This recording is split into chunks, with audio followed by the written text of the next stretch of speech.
जब भी पढ़ाई करने बैठे ये सोचे कि आखिरी बार पढ़ रहा हूँ, कल मेरा एग्जाम है। यकीनन इस सोच के साथ की गई तैयारी एक अलग ही लेवल की होगी और आप बड़े से बड़े एग्जाम आसानी से पास कर लेंगे। तो एक बार फिर से स्वागत करता हूं आप सभी स्टूडेंट का पैरामेडिकल के number 1 channel study with Ritesh में। तो दोस्तों आज की क्लास बहुत ही ज़्यादा इंटरेस्टिंग होगी क्योंकि आज की क्लास में हम लोग पैरामेडिकल से पूछे गए साइंस के कुछ इंपॉर्टेंट प्रश्न करेंगे जो आपके पैरामेडिकल 2021 के एग्जाम के लिए काफ़ी ज़्यादा महत्वपूर्ण होंगे। तो चलिए बच्चों आज की क्लास को स्टार्ट करते हैं। तो क्लास को स्टार्ट करने से पहले यदि आप लोग इस चैनल पे नए हो, पहली बार हो, तो इस चैनल को सब्सक्राइब कर लो और बेल आइकन को हिट कर लो। और दोस्तों पीडीएफ के लिए आप लोग हमारे टेलीग्राम चैनल को भी सब्सक्राइब कर सकते हैं। इसके लिए आपको जाना होगा टेलीग्राम चैनल पे, वहाँ सर्च करना होगा स्टडी विद रितेश और हमारे इस टेलीग्राम चैनल से भी ज्वाइन हो जाना होगा। तो चलिए बच्चों आज की क्लास को स्टार्ट करते हैं। चलिए स्टूडेंट, पहला क्वेश्चन है, एक तरंग की चाल 360 मीटर पर सेकंड तथा आवृत्ति 5 हर्ट्ज है। इसके दो संलग्न कण जो 180 डिग्री कालांतर पर है के मध्य की न्यूनतम दूरी होगी। देखिए ये आपके पॉलिटेक्निक का क्वेश्चन है और बिल्कुल सेम टू सेम ऐसा ही क्वेश्चन आपके पैरामेडिकल में पूछा जा चुका है। अगर आप लोगों ने प्रीवियस पेपर सॉल्व किया होगा, जो मैंने करवाया भी रखा है यूट्यूब पे, ठीक है, फिजिक्स का, तो वहाँ पर आप लोगों ने देखा होगा कलांतर और पथांतर के बेस पे एक दो क्वेश्चंस आ रखे हैं आपके पैरामेडिकल के एग्जाम में, ठीक है। तो यहाँ पे क्या निकालना है, न्यूनतम दूरी निकालनी है ना, मध्य की न्यूनतम दूरी क्या हुई ये निकालनी है। तो सबसे पहले हम लोग क्या करेंगे, जो जो वैल्यू गिवन है उसको लिख लीजिए। तो स्टूडेंट यहाँ पर आपको तरंग की चाल दिया हुआ है, यानी वेलोसिटी ऑफ वेव जिसको v से डिनोट करते हैं, ये दिया हुआ है कितना, 360 मीटर पर सेकेंड, ठीक है। इसके बाद आवृत्ति जिसको f से डिनोट करते हैं, ये भी आपको दे रखा है 5 हर्ट्ज, ठीक है। और इसके बाद देखिए आपको इसके दो संलग्न कण जो 180 डिग्री कलांतर पर है के मध्य की न्यूनतम दूरी क्या होगी, ठीक है, ये निकालना है। मध्य की न्यूनतम दूरी क्या होगी यही निकालना है। तो अब देखिए एक सूत्र होता है बच्चों, सूत्र क्या होता है, तो सूत्र होता है, आप लोगों ने पढ़ा होगा जब साउंड या लाइट चैप्टर आप लोग पढ़े होंगे, तो एक सूत्र होता है v बराबर एफ गुने लेमडा, ठीक है। v क्या है, वेलोसिटी ऑफ वेव है, f क्या है, फ्रीक्वेंसी है, लेमडा क्या है, वेवलेंथ है यानी तरंग दैर्घ्य है।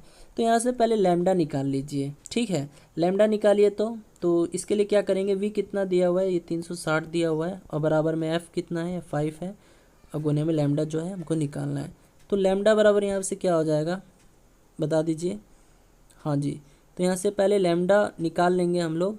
तो इसको लिखिए 360/5, इसको काटिएगा तो 5 सत्ते 35, फिर 5 दूनी 10, यानी 72 आ जाएगा आपका बच्चों। लेमडा 72 आ गया, 72 मीटर, ठीक है, आ गया ना, लेमडा जो है 72 मीटर आ गया है, ठीक है। हाँ जी, तो इसको जो है मैं यहाँ पे लिख लेता हूँ, लेमडा जो आया हम लोग का 72 मीटर आ चुका है। अब देखिए, अब इसके बाद यहाँ से पढ़िए, बोला है कि इसके दो संलग्न कर जो 180 डिग्री कालांतर पर है, ठीक है। तो बच्चों यहाँ थीटा जो है कितना दे रखा है बच्चों, थीटा दे रखा है 180 डिग्री, ठीक है, जिसको हम लोग पाई भी कहते हैं, पाई कहते हैं ना। तो यहाँ से देखिए, यहाँ से एक फॉर्मूला होता है, क्या होता है, पाई बराबर 2 पाई अपॉन में लेमडा और गुने में पथांतर। ये इसलिए मैं बोला, ये फॉर्मूला का यूज क्यों किए हम लोग, क्योंकि बोला है कि दो संलग्न कण जो 180 डिग्री कालांतर पर है, तो यहाँ से ये निकालना पड़ेगा आपको, पथांतर निकालना पड़ेगा। तो निकाल दीजिए। तो देखिए पाई से पाई कैंसिल हो गया, तो यहाँ से पथांतर कितना आ जाएगा बच्चों, बता दीजिए कितना आ जाएगा। तो बच्चों ये आ जाएगा लेमडा अपॉन में 2, ठीक है, लेमडा अपॉन में 2 आ गया। तो अब देखिए, अब यहाँ पर क्या करना है, जो लेमडा का वैल्यू निकला था 72, वही रख दीजिए और अपॉन में 2 कर दीजिए। तो ये कितना आ जाएगा, ये आ जाएगा 36 मीटर, ठीक है। तो यही जो है इसके मध्य की न्यूनतम दूरी हो जाएगी, जिसको पथांतर भी हम लोग कहते हैं, ठीक है बच्चों। तो ये आपको याद रखना है। तो इसके मध्य की न्यूनतम दूरी कितनी हो जाएगी, 36 मीटर हो जाएगी, यानी ऑप्शन नंबर बी जो है आपके इस क्वेश्चन का राइट आंसर हो जाएगा। चलिए बढ़ते हैं अगले क्वेश्चन की तरफ। तो चलिए स्टूडेंट, अगला क्वेश्चन है और ये आपके प्रीवियस पेपर का क्वेश्चन है। देखिए न्यूमेरिकल है, डरना नहीं है, ठीक है। काफ़ी बच्चे क्वेश्चन को देखकर ही डर जाते हैं और सोचते हैं कि कैसे बनेगा, बहुत ही सिंपल क्वेश्चन है, बिल्कुल ट्रिकी क्वेश्चन है, बस फॉर्मूला लगाइएगा आंसर आ जाएगा, ठीक है। और ऐसे क्वेश्चन को इग्नोर नहीं करना है, आप जिस क्वेश्चन को इग्नोर करते हो एग्जामिनर वही टाइप के क्वेश्चन एग्जाम में डाल देते हैं, ठीक है। तो आपको कोई भी क्वेश्चन को इग्नोर नहीं करना है, हर एक क्वेश्चन को समझना है और अच्छे से करना है, ठीक है। तो यदि बच्चों आप लोगों ने मेरा पेड कोर्स लेके पढ़ा होगा तो आप लोग ये क्वेश्चंस को इजीली हल कर दिए होंगे अब तक, तो है ना। तो चलिए इस क्वेश्चन को मैं पढ़ता हूँ। क्वेश्चन है, एक परिपथ में एक जैसे 10 सेलों जिनमें से प्रत्येक का विद्युत वाहक बल यानी E बराबर 2 वोल्ट एवं आंतरिक प्रतिरोध 0.1 ओम है, इसको समानांतर क्रम में जोड़ा जाता है। इससे जुड़े 10 ओम के बाह्य प्रतिरोध में प्रभावित विद्युत धारा का मान कितना होगा लगभग में, है ना, लगभग में जो है निकालना है। तो स्टूडेंट देखिए बहुत ही सिंपल क्वेश्चन है। इस क्वेश्चन को हम लोग एक फार्मूला से बनाएंगे और वो फार्मूला क्या होता है, I बराबर NE और अपॉन में स्मॉल r प्लस में N इंटू में कैपिटल R, ठीक है। अब देखिए यहाँ पर समझने वाली बात यह है कि ये फार्मूला का यूज लगेगा कब, जब आपको यहाँ नंबर ऑफ सेल दिया हो, उसके बाद इलेक्ट्रोमोटिव फोर्स यानी विद्युत वाहक बल दिया हो, आंतरिक प्रतिरोध दिया हो यानी जिसको इंटरनल रेजिस्टेंस कहते हैं, उसके बाद एक्सटर्नल प्रतिरोध भी दिया हुआ होना चाहिए यानी बाहरी प्रतिरोध भी दिया हुआ है, यहाँ पे देख सकते हैं 10 ओम है। और इसके बाद ये चीज़ जो है ना बच्चों, इस समानांतर क्रम में जोड़ा होना चाहिए यानी पैरेलल ऑर्डर में जुड़ा हुआ होना चाहिए, तभी इस फॉर्मूले का यूज कीजिएगा आप लोग, ठीक है। तो यहाँ से देखिए n कितना है, नंबर ऑफ सेल 10 है तो 10 कर दीजिएगा, गुने में E कितना है बच्चों, ये 2 है, ठीक है। और अपॉन में ये जो स्मॉल r देख रहे हो ये क्या है, ये है आंतरिक प्रतिरोध, कितना दिया हुआ है 0.1 दिया हुआ है। फिर प्लस में n कितना दिया हुआ है बच्चों, ये 10 दिया हुआ है, और गुने में ये कैपिटल R यानी बाहरी प्रतिरोध कितना है देखिए, तो इससे जुड़े 10 ओम के बाह्य प्रतिरोध यानी 10 ओम आपको दे दिया है, ठीक है। तो यहाँ पे 10 कर दीजिए। तो देखिए तो इसको सॉल्व कीजिए तो 10 गुने 2 कितना होता है 20 हो जाएगा, और फिर इसको आप जोड़िएगा यानी 0.1 प्लस में 100 तो ये कितना हो जाएगा बच्चों, ये हो जाएगा 100.1, ठीक है। तो जब आप भाग दीजिएगा तो ये लगभग में आ जाएगा 0.2 एम्पियर, लगभग में, ठीक। तो ऑप्शन नंबर बी जो है आपके इस क्वेश्चन का राइट आंसर हो जाएगा यानी 0.2 एम्पियर। चलिए बढ़ते हैं अगले क्वेश्चन की तरफ। चलिए स्टूडेंट अगला क्वेश्चन है, एक संयुक्त सूक्ष्मदर्शी में अभिदृश्यक एवं नेत्रिका की आवर्धन क्षमताएं m1 एवं m2 है, सूक्ष्मदर्शी की आवर्धन क्षमता होगी। तो माइक्रोस्कोप का जो मैग्निफिकेशन का पावर होगा वो क्या होगा, m1 into m2, m1 m2 या फिर m1 अपॉन m2 या फिर m2 इंटू m1। जल्दी से बता दीजिए बच्चों, बहुत ही प्यारा सा क्वेश्चन है। यहाँ पे दोस्तों प्लस का सिंबल है, ठीक है। ऑप्शन बी जो है ये है m1 प्लस m2। अब जल्दी से बता दीजिए, बिल्कुल फास्ट। तो वेरी गुड, यदि आप लोग जवाब दे रहे हैं ऑप्शन नंबर ए, हाँ जी ऑप्शन नंबर ए जो है इस क्वेश्चन का राइट आंसर हो जाएगा। आपको याद रखना है सूक्ष्मदर्शी की आवर्धन क्षमता क्या होती है, ये होती है बच्चों m1 इंटू m2, ठीक है। तो इस प्रकार आप लोग याद रख सकते हैं कि अभिदृश्यक लेंस के कारण वस्तु के प्रतिबिंब में m1 गुना आवर्धन होगा और नेत्रिका के कारण अभिदृश्यक से आवर्धित प्रतिबिंब में m2 का आवर्धन होगा, m2 गुना का आवर्धन होगा। तो इसी प्रकार m1 इंटू m2 जो है इस सूक्ष्मदर्शी की आवर्धन क्षमता हो जाएगी। तो ऑप्शन नंबर ए जो है आपके इस क्वेश्चन का राइट आंसर हो जाएगा। चलिए बढ़ते हैं अगले क्वेश्चन की तरफ। चलिए स्टूडेंट अगला क्वेश्चन है, दो गेंदें जिनके द्रव्यमान क्रमशः 4 ग्राम तथा 9 ग्राम हैं, समान गतिज ऊर्जा से चल रही है, उनके संवेगों का अनुपात होगा। तो स्टूडेंट यहाँ पर दो गेंदों की बात की गई है और इनका द्रव्यमान 4 ग्राम और 9 ग्राम दिया हुआ है। तो हम लोग मान लेते हैं ये पहली गेंद हो गई और ये दूसरी गेंद हो गई। इन दोनों गेंदों का द्रव्यमान, इन दोनों गेंदों का मास दे रखा है, यानी जो पहली गेंद है इसका द्रव्यमान जिसको m1 से रिप्रेजेंट करेंगे ये 4 ग्राम दे दिया है, और ये जो दूसरी गेंद है इसका द्रव्यमान जो है m2 ये कितना दे दिया है बच्चों, 9 ग्राम दे दिया गया है, ठीक है। अब उसके बाद बोल रहा है समान गतिज ऊर्जा, यानी काइनेटिक एनर्जी क्या है बच्चों, दोनों का समान है, ओके। तो काइनेटिक एनर्जी बराबर क्या होता है, हाफ mv स्क्वायर होता है ना। हाँ, तो अब मुझे ये बताइए पहली गेंद का जो वेग है वो क्या हम लोग मानेंगे। तो पहली गेंद का जो वेग है ये v1 है, ठीक है, और दूसरी गेंद का जो वेग है यानी जिसको वेलोसिटी बोलते हैं ये क्या है, v2 है, ठीक है। और बोला क्या है कि बच्चों गतिज ऊर्जा समान है। तो अब बताइए गतिज ऊर्जा का फॉर्मूला क्या होता है, हाफ, ठीक है, यहाँ से m कितना m1 है ना, और गुने में v1 का होल स्क्वायर, ठीक है, और ये बराबर हो जाएगा किसके, हाफ m2 गुना में v2 के होल स्क्वायर के। आई बात समझ में। अब इसी चीज़ को आइए मैं एक बार ऊपर आराम से अच्छे से लिख देता हूँ, ठीक है। तो यहाँ पर मैं लिखता हूँ हाफ m1 गुने v1 का होल स्क्वायर, और ये बराबर हो जाएगा हाफ m2 इंटू में v2 का होल स्क्वायर, ठीक है। तो यहाँ से बच्चों m1 देखो दिया हुआ है ना 4 ग्राम, तो यहाँ पर मैं लिख लेता हूँ कितना है, 4 है।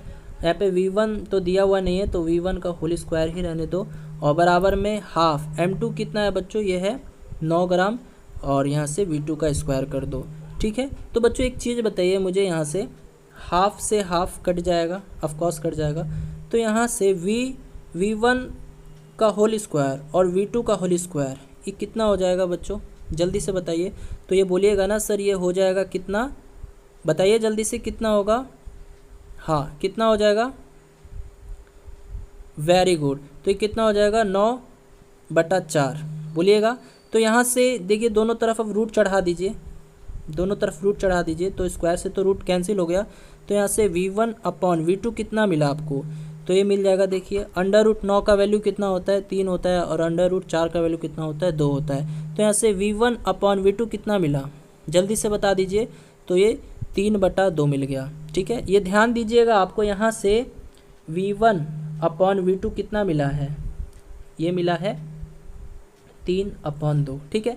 लेकिन निकालना क्या है बच्चों, उनके संवेग का अनुपात निकालना है, उनके संवेग का अनुपात। तो संवेग का अनुपात क्या होता है, m1 इंटू v1 अपॉन में m2 इंटू v2, यही होगा, ठीक है। तो m1 कितना था देखिए, तो 4 है, v1 कितना है देखिए 3 है, तो 4 गुने 3 कर दीजिए, अपॉन में m2 कितना है 9 है, और गुने में v2 कितना है बच्चों, तो ये है 2। तो देखिए तो 2 दूनी 4, यहाँ से 3 3 9, तो कितना आ जाएगा, संवेगों का अनुपात कितना आ जाएगा, 2:3। आ रही है बात समझ में, हाँ जी, 2:3 जो है इस क्वेश्चन का राइट आंसर हो जाएगा, जो कि ऑप्शन में नहीं दिया हुआ है। तो ऑप्शन में थोड़ा सा गलती हो चुका है, ठीक है। मान लीजिए इसको मैं काट कर यहाँ पे 2/3 कर देता हूँ, इसी को हम लोग 2:3 भी कह सकते हैं, ठीक है। तो ऑप्शन में थोड़ा सा मिस प्रिंटिंग है, तो इस क्वेश्चन का जो राइट आंसर होगा वो क्या होगा, 2:3 ही होगा। चलिए बढ़ते हैं अगले क्वेश्चन की तरफ।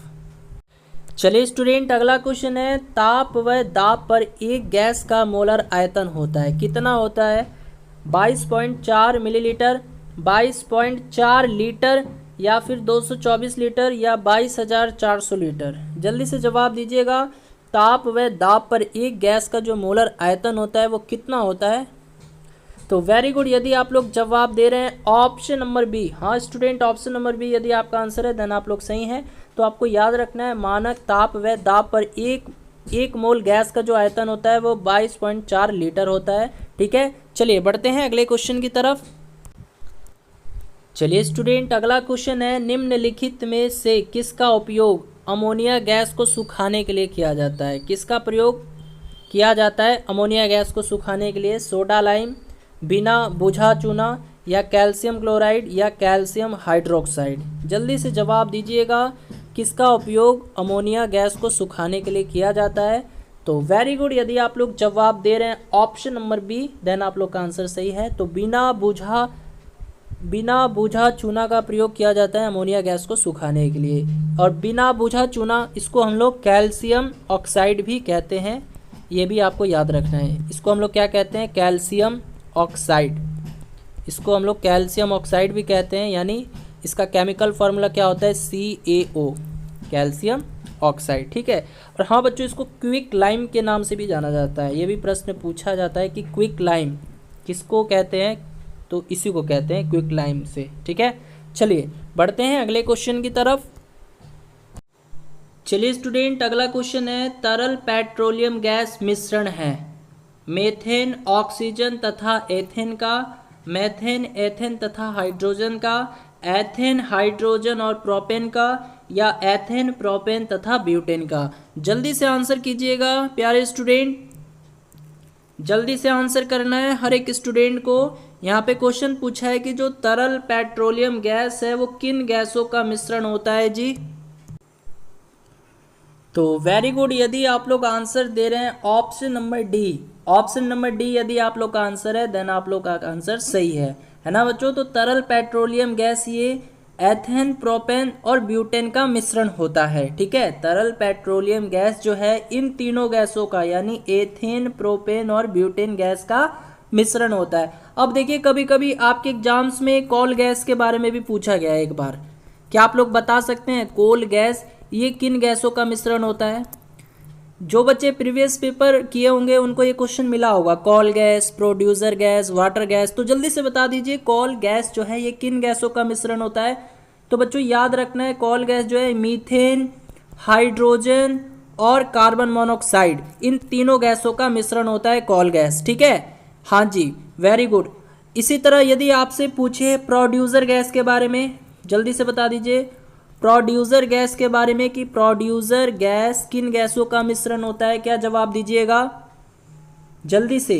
प्रोड्यूसर गैस जो है ये किन गैसों का मिश्रण होता है। तो बच्चों याद रखना है ये कार्बन मोनोऑक्साइड और नाइट्रोजन, है ना, कार्बन मोनोऑक्साइड और नाइट्रोजन गैस का मिश्रण होता है ये प्रोड्यूसर गैस, ठीक है।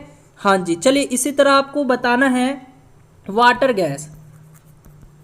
हाँ जी, वाटर गैस जो है ये किन गैसों का मिश्रण होता है। तो ये क्वेश्चन आप लोगों के लिए HW रहा, यानी वीडियो खत्म हो जाने के बाद, क्लास ओवर हो जाने के बाद आपको हमेशा की तरह इस क्वेश्चन का आंसर वीडियो के कमेंट सेक्शन में देना होगा और मैं चेक भी करूंगा किस स्टूडेंट का आंसर क्या है। जिसका आंसर सही है उसको प्यारा सा क्या मिलेगा, देखिए भाई बनाना नहीं आता है मुझे, समझ जाइए क्या मिलेगा, जल्दी से बता दीजिए। तो जिस बच्चों का आंसर सही रहेगा उसको क्या मिलेगा, एक प्यारा सा दिल मिलेगा, ठीक है। हाँ जी, एक लाइक मिलेगा मेरी तरफ से।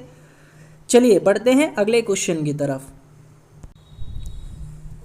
चलिए स्टूडेंट अगले क्वेश्चन की तरफ चलते हैं। अगला क्वेश्चन है एल्यूमिना से एल्युमिनियम प्राप्त किया जाता है किसके द्वारा, कार्बन से अपचयन द्वारा, हाइड्रोजन से अपचयन द्वारा, या पिघले लवण के विद्युत अपघटन से, या सामान्य भस्मीकरण से। जल्दी से जवाब दीजिएगा। एल्यूमिना से एल्युमिनियम प्राप्त किया जाता है, ये किस विधि के द्वारा होता है। तो वेरी गुड, यदि आप लोग जवाब दे रहे हैं ऑप्शन नंबर सी, हाँ जी ऑप्शन नंबर सी जो है इस क्वेश्चन का राइट आंसर हो जाएगा, यानी पिघले लवण के विद्युत अपघटन से, है ना।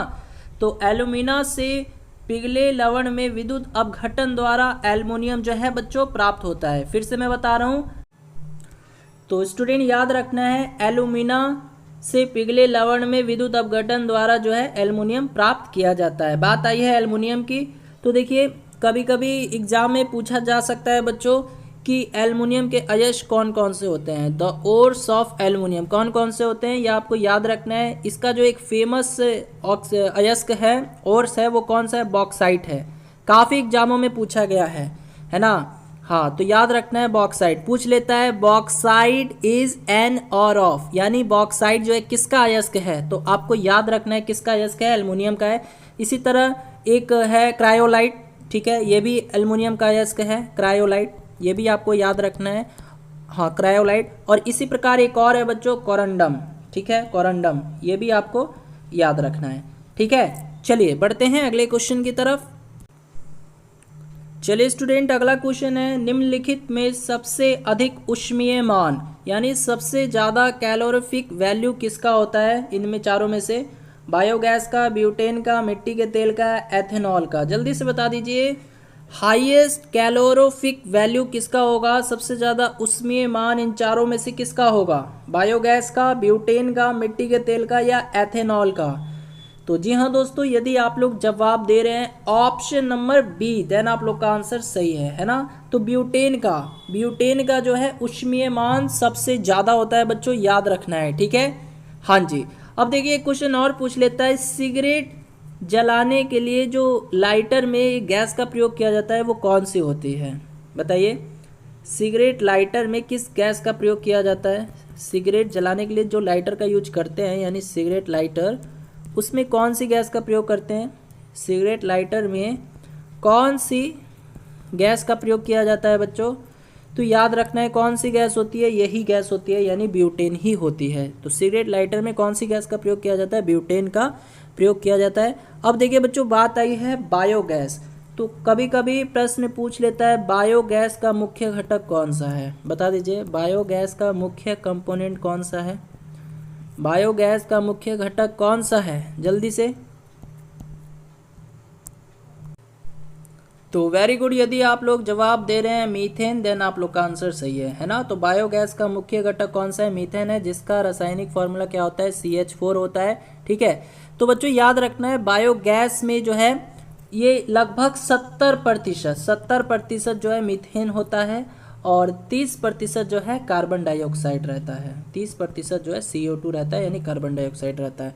तो इसीलिए हम लोग बायोगैस का जो मुख्य घटक बोलते हैं वो किसको बोलते हैं? मीथेन को बोलते हैं, CH4 को बोलते हैं। ठीक है, चलिए बढ़ते हैं अगले प्रश्न की तरफ। अगला क्वेश्चन है स्टूडेंट, 0.64 कूलाम में इलेक्ट्रॉनों की संख्या क्या है? यानी नंबर ऑफ इलेक्ट्रॉन्स आपको बताना है। ठीक है, हाँ। तो देखिए यहाँ पे एक फॉर्मूला होता है, आप लोग को मालूम भी होगा, Q बराबर NE। Q क्या है बच्चों? Q is a charge, N क्या है? नंबर ऑफ इलेक्ट्रॉन्स है, E क्या है? E is a charge on electron, यानी इलेक्ट्रॉन पे कितना चार्ज है वो है। ठीक है, तो अब यहाँ से निकालना है क्या है हमको इलेक्ट्रॉनों की संख्या निकालनी है, नंबर ऑफ इलेक्ट्रॉन्स जो है हमको निकालना है। तो यहाँ से N बराबर क्या हो जाएगा? ये हो जाएगा Q अपॉन में E। ठीक है, तो Q कितना दे रखा है? देखिए तो चार्ज कितना दे रखा है? तो ये दे रखा है 0.64। ठीक है, अब यहाँ पर E क्या है? E बच्चों अभी मैंने बताया था, E is a charge on electron. तो एक इलेक्ट्रॉन पे कितना चार्ज होता है आप लोग को मालूम होगा? 1.6 इंटू 10⁻⁻19 होता है बच्चों। ठीक है, इतने को सॉल्व कर लीजिए, आपका आंसर आ जाएगा। ठीक है, इतने को सॉल्व करके हर एक स्टूडेंट वीडियो के कमेंट सेक्शन में आंसर बताएंगे कि आंसर A आया, B आया, C आया या D आया। ठीक है, ये होमवर्क रहा आप लोग के लिए। ठीक है, क्योंकि देखिए कैलकुलेशन आप लोग कीजिएगा तो फ़ायदा आपको होगा, कैलकुलेशन स्ट्रांग आपका होगा। अगर मैं बना देता हूँ तो आप लोग तो समझ तो जाएंगे, बट कैलकुलेशन आप लोग का अच्छा नहीं हो पाएगा, स्पीड नहीं आ पाएगी कैलकुलेशन में। ठीक है, तो जल्दी से जो है मुझे बता दीजिए कितना आंसर आया वीडियो के कमेंट सेक्शन में। ठीक है, तो चलिए आज के इस क्लास में इतना ही। यदि क्लास अच्छी लगी हो, इंटरेस्टिंग लगी हो तो एक लाइक जरूर दे दीजिएगा और चैनल पर नए तो इस चैनल को भी सब्सक्राइब जरूर कर लीजिएगा।